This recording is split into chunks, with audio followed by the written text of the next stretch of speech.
It's official, big transportation cuts are coming for thousands of kids who go to Fort Wayne community schools. School board members voted unanimously tonight for a new plan. They say the change is a result of property tax caps, commonly known as the circuit breaker. State lawmakers passed the caps in 2008 and voters approved them in 2010.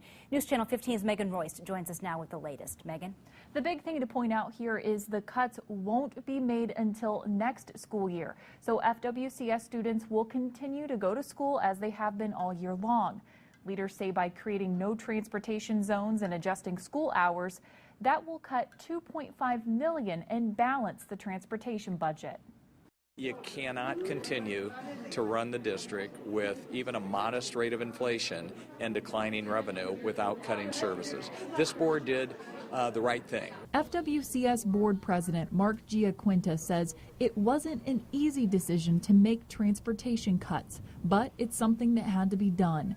School board members voted to create no transportation zones, a 1-mile radius around elementary schools, a 1.5 miles around middle schools, and 2 miles around high schools, plus adjust school times. Next year, elementary students will start at 8:20, middle school at 7:20, and high schoolers at 9:05. Giaquinta is afraid parents may pull their students and send them to voucher schools. It's pretty clear that the winds down in Indianapolis are blowing toward parochial schools and away from public schools, so they're devising funding policies that are actually driving parents into those schools. Yes, I'm very concerned about that. And what I would say to parents is don't blame us, stick with us. We're doing a great job with your children. The cuts are aggravating to parents who showed school leaders alternate ideas. Jeanette Jaquish sees 3 rounds of buses pick kids up.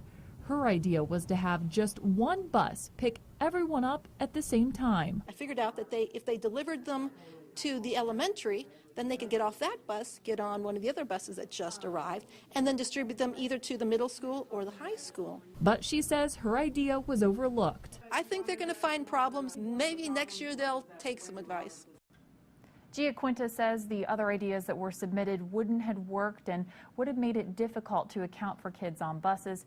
Parents will begin to get a letter in the mail soon with their child's bus status for next school year. Megan Reust, News Channel 15.